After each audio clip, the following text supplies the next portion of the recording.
Banyarwanda namwe inshuti z'u Rwanda, uyu munsi turizihiza isabukuru y'imyaka 32 u Rwanda rumaze rwibohoye. Ndagira ngo ntangire nshimira ingabo zari zarapiye ku butwari n'ubwitange bagize ku byahinduye amateka y'igihugu cyacu.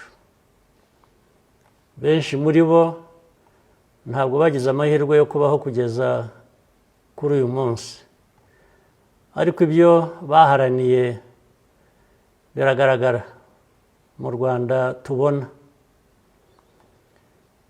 U Rwanda rwamaze imyaka myinshi muri politike yo guheza, gutera ubwoba no kubiba amacakubiri.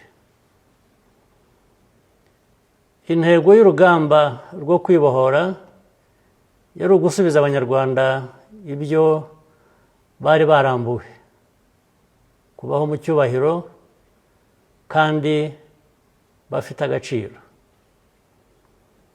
Icyakora ibyo bitekerezo bibi ntabwo byazimye burundu.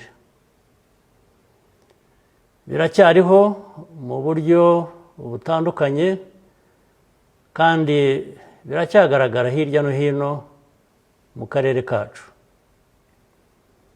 Twabonye byinshi kandi twarababaye bihagije ku buryo tudashobora na rimwe gufata ibi bitekerezo nk'ikintu cyoroshye. Umutekano n'imiyoborere myiza ni umusingi w'ibyo twagezeho byose.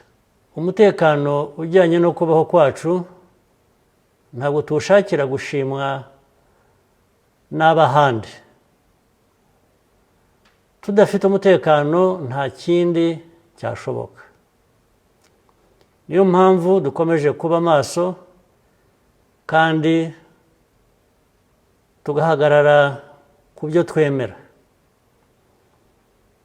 Ibyabaye hano muri iki gihugu cyacu ntibizongera ku mpamvu imwe yumvikana.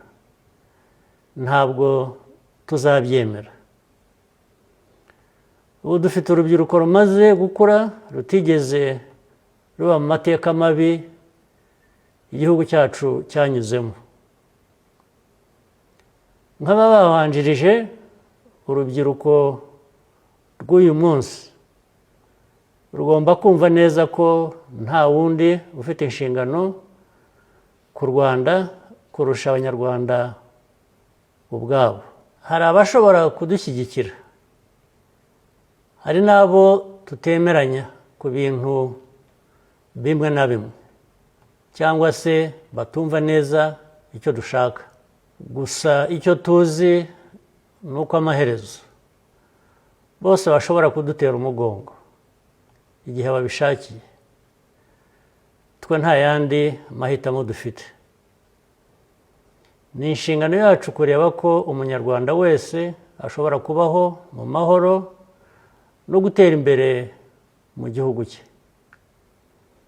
Niyo mpamvu kwibohora bitazigera birangira, ahubwo bizakomeza kujyana n'igihe, kandi bigaragarire mu mbaraga dushyira mu kuzamura imibereho y'abaturage bacu uko imyaka ishira. Ahazaza dukwiriye hari imbere yacu.